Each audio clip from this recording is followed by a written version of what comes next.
បាទសូមជំរាបសួរមេរៀននេះយើងនឹងស្ដាប់ការសន្ទនាចំនួន6បាទដែលនិយាយអំពីការងារផ្នែកកសិកម្ម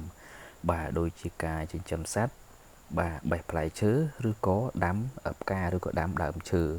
បាទហើយបន្ទាប់ពីស្ដាប់ការសន្ទនាបាទយើងនឹងធ្វើការបកប្រែពាក្យនីមួយៗដែលមាននៅក្នុងឃ្លាសន្ទនា 다라 씨, 사료를 줘본 적이 있어요? 아니요. 사료를 줘본 적이 없습니다. 그럼 오늘 한번 해보세요. 사료를 줄 때는 항상 먼저 저울로 무게를 재서 양을 맞추세요.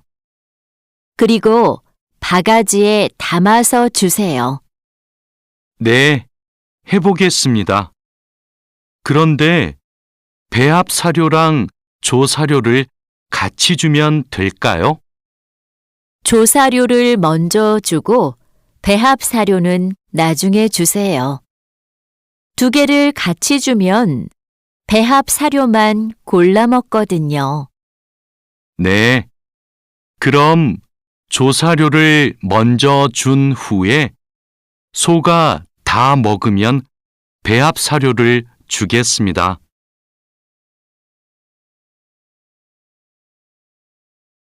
푸엉 씨, 오후에는 축사 청소를 해야 돼요. 그럼 지금 소들을 다른 우방으로 이동시킬까요? 혼자 하기 힘드니까 다라 씨랑 같이 하세요. 나는 트랙터로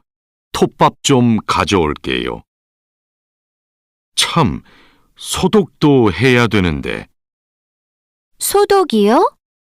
지난주에 소독을 했는데요. 일주일에 한 번씩 소독해야 소들이 병에 걸리지 않아요. 소 이동시키고 다라 씨한테 청소 도구 좀 가져오게 하고 푸엉 씨는 소독할 준비를 좀 해주세요. 다라 씨는 소독을 해본 적이 없거든요. 네, 사장님, 알겠습니다.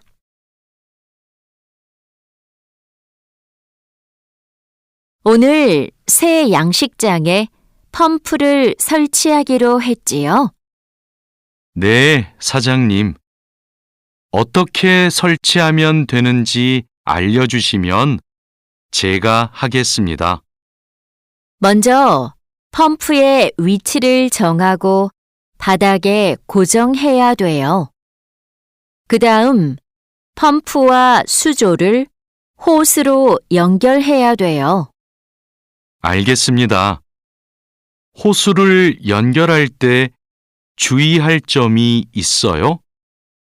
네. 호스가 꼬이거나 접히지 않도록 특별히 주의해야 돼요. 물이 잘 흐르게 해야 하니까요. 알겠습니다.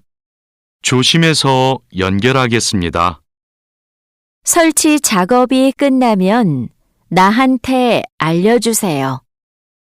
펌프가 잘 작동하는지 같이 확인하기로 해요.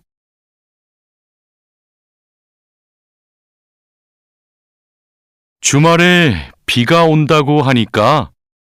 오늘은 복숭아부터 땁시다.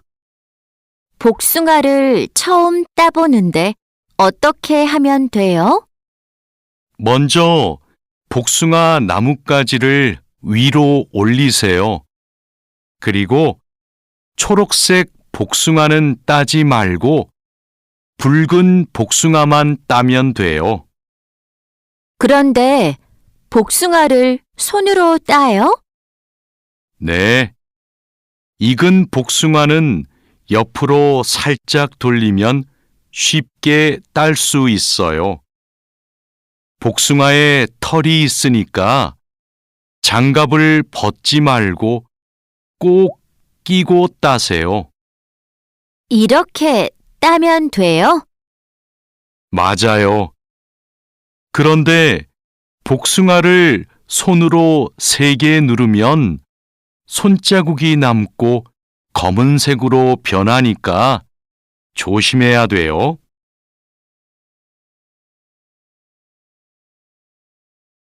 오늘은 분감기 작업을 합시다. 해본 적 있어요? 아니요. 분감기는 해본 적이 없습니다. 그럼 내가 보여줄 테니까 잘 보세요. 먼저 나무의 아랫부분에 있는 가지는 이렇게 위로 올려서 밴드로 묶어야 돼요. 아, 네.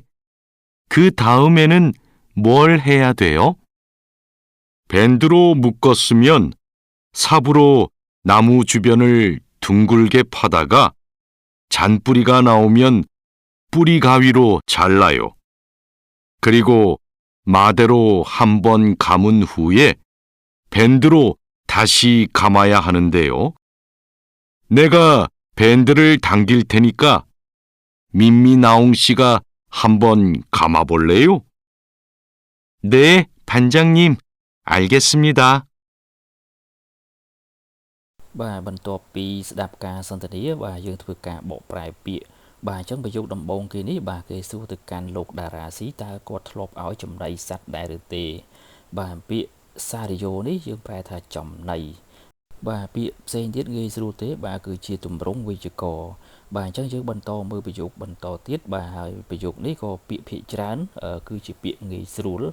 បាទអញ្ចឹងយើងមើលពាក្យឆអ៊ូលបាទឆអ៊ូលនេះយើងប្រែថាជញ្ជីងបាទហើយពាក្យមូកែនេះយើងប្រែថាគីឡូបាទហើយពាក្យឆេសនេះមកពីពាក្យឆេតាបាទដែលយើងប្រែថាវាស់ឬក៏ថ្លឹងបាទហើយពាក្យយ៉ាងនេះយើងប្រែថាចំនួនឬក៏បរិមាណបាទពាក្យបន្តទៀតគឺពាក្យម៉ាត់ឈូតាបាទម៉ាត់ឈូតានេះយើងអាចប្រែថាសារ៉េឬក៏តម្រូវបាទតម្រូវចំនួនឬក៏បរិមាណបាទពាក្យបន្តទៀតគឺពាក្យប៉ាកាឈីបាទប៉ាកាឈីនេះយើងអាចប្រែថាការឬក៏អ្វីមួយដែលគេជោគសម្រាប់ជោគចំណីបាទហើយពាក្យថាំតានេះយើងប្រែថាច្រកឬក៏ដាក់បាទពាក្យផ្សេងទៀតងាយស្រួលទេអញ្ចឹងយើងបន្តមើលប្រយោគបន្តទៀតបាទយើងមើលពាក្យភេហាប់សារីយ៉ូបាទភេហាប់សារីយ៉ូនេះយើងប្រែថាចំណីលាយបាទន័យថាចំណីដែលយើងយកមកលាយជាមួយម្សៅឬក៏សារធាតុហើយអ្វីផ្សេងទៀតដើម្បីធ្វើឲ្យចំណីហ្នឹងមានរសជាតិឆ្ងាញ់បាទហើយពាក្យបន្តទៀតគឺពាក្យឆូសារីយ៉ូបាទឆូសារីយ៉ូនេះយើងប្រែថាចំណីដែលយើងអត់ទាន់មានលាយអីទេបាទដែលយើងអាចហៅថាចំបើងបាទអញ្ចឹងនៅប្រទេសកូរ៉េនៅខែត្រជាក់បាទដោយសារតែมันមានស្មៅសម្រាប់ឲ្យគោស៊ីឬក៏มันអាចដាំស្មៅបានបាទអញ្ចឹងនៅខែក្តៅគេច្រូតស្មៅហើយឬក៏ច្រូតស្រូវហើយបាទគេរុំចំបើងឬក៏ស្មៅនឹងបាទឲ្យទៅក្នុងដុំសបាទគឺយើងយកផ្លាស្ទិកពណ៌សមករុំបាទសម្រាប់អ្នកនៅប្រទេសកូរ៉េប្រហែលជាធ្លាប់ឃើញហើយបាទនៅក្នុងស្រែពេលដែលគេច្រូតហើយគេរុំបាទហើយចំបើងឬក៏ស្មៅហ្នឹងគេហៅថាឆូសារីយ៉ូបាទយើងបន្តមើលប្រយោគបន្តទៀតបាទគឺពាក្យឈូកសាបាទឈូកសានេះយើងអាចប្រែថាទ្រុងឬក៏ក្រោលបាទគឺក្រោលគោឬក៏ទ្រុងគោបាទឬក៏ទ្រុងជ្រូកបាទប្រយោគបន្តទៀតយើងមើលពាក្យសូទិលបាទសូទិលនេះយើងប្រែថាវងគោបាទហើយពាក្យបន្តទៀតគឺពាក្យអ៊ូប៉ាំងនេះ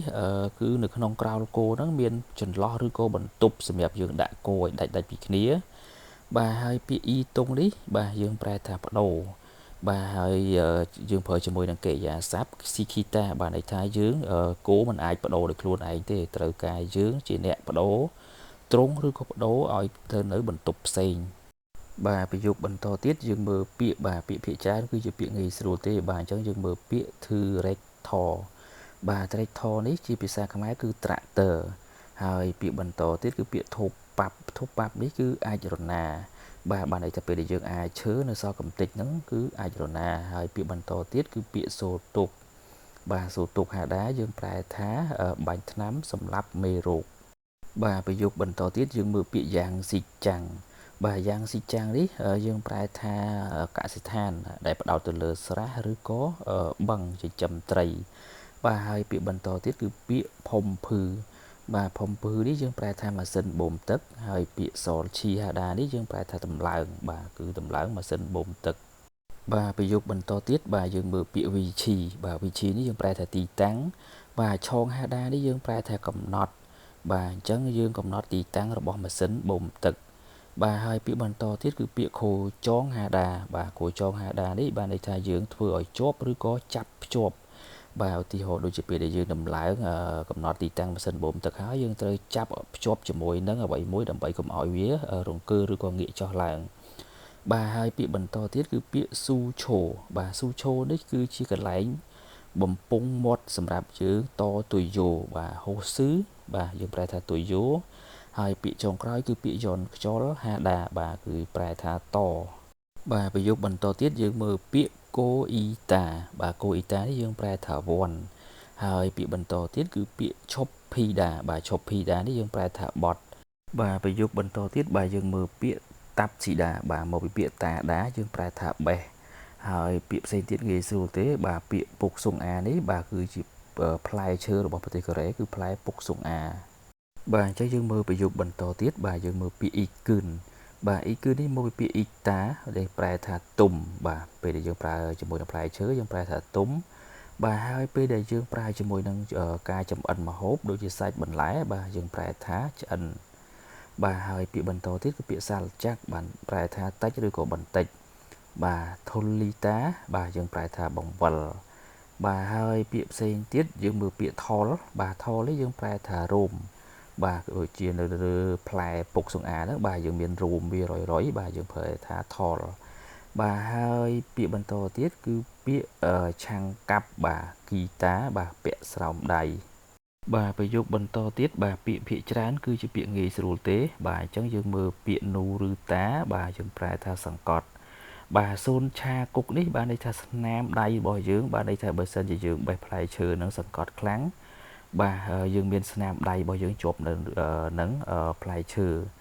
បាទហើយពាក្យបន្តទៀតបាទយើងមើលពាក្យផ្យន់ណាដាបាទផ្យន់ណាដានេះយើងប្រែថាប្រែឬក៏ប្រែពណ៌បាទប្រយោគបន្តទៀតបាទយើងមើលពាក្យភូនខំគីឆាកុបបាទភូនខំគីឆាកុបនេះយើងប្រែថាបដូរកន្លែងដាំដើមឈើបាទបានន័យថានៅក្នុងប្រទេសកូរ៉េបាទយើងគាស់ដើមឈើយ៉ាងទៅយើងជីកកលឹងជុំវិញដើមហ្នឹងបាទហើយយើងធ្វើការរុំយកស្បោងឬក៏បាវទៅរុំដើម្បីឲ្យវាជាប់ដីឬខ្លះដើម្បីធ្វើការបដូរដាំបាទនៅពេលហ្នឹងយើងហៅថាភូនកម្មគីឆាកុបបាទប្រយោគបន្តទៀតបាទពាក្យភាគច្រើនងាយស្រួលទេអញ្ចឹងយើងមើលពាក្យអារ៉េតភូពុនបាទអារ៉េតភូពុននេះយើងទៅប្រែថាផ្នែកខាងក្រោមបាទហើយពាក្យកាឈីនេះយើងប្រែថាមេឃឬក៏មេឃឈើបាទហើយពាក្យផ្សេងទៀតបាទគឺពាក្យផែនធឺយើងប្រែថាកៅស៊ូបាទកៅស៊ូហើយពាក្យបន្តទៀតគឺពាក្យមុខតាបាទយើងប្រែថាចងបាទប្រយោគបន្តទៀតបាទពាក្យភាគច្រើនយើងបានបកខ្លះហើយពាក្យផ្សេងទៀតគឺជាពាក្យងាយស្រួលទេបាទអញ្ចឹងយើងមើលពាក្យសាបបាទសាបនេះយើងប្រែថាប៉ែលបាទហើយពាក្យបន្តទៀតគឺពាក្យឈូផ្ជន់បាទឈូផ្ជន់នេះជុំវិញបាទហើយពាក្យបន្តទៀតគឺពាក្យតុងខឺលកែបាទតុងខឺលកែនេះមកពីពាក្យតុងខឺលតាបាទយើងប្រែថារង្វង់មូលបាទជុំវិញឬក៏រង្វង់មូលបាទហើយពាក្យផានេះបាទគឺយើងប្រែថាផាតាបាទន័យថាជីកបាទហើយពាក្យបន្តទៀតគឺពាក្យឆាន់ពូរីបាទគឺប្រែថារឹសបាទហើយពាក្យបន្តទៀតគឺពាក្យម៉ាតេបាទម៉ាតេនេះយើងប្រែថាបាវបាទពាក្យបន្តទៀតគឺពាក្យខំតាបាទខំតានេះយើងប្រែថារុំបាទហើយពាក្យបន្តទៀតគឺពាក្យថាំងគីតាបាទថាំងគីតាយើងប្រែថាទាញបាទហើយពាក្យផ្សេងទៀតបាទគឺជាពាក្យងាយស្រួលទេហើយភាគច្រើនពាក្យខ្លះបូកនឹងទម្រង់វិជ្ជករបាទអញ្ចឹងដោយសារតែងាយស្រួលទេអញ្ចឹងយើងបញ្ចប់មេរៀនយើងត្រឹមហ្នឹងអរគុណចំពោះការទស្សនា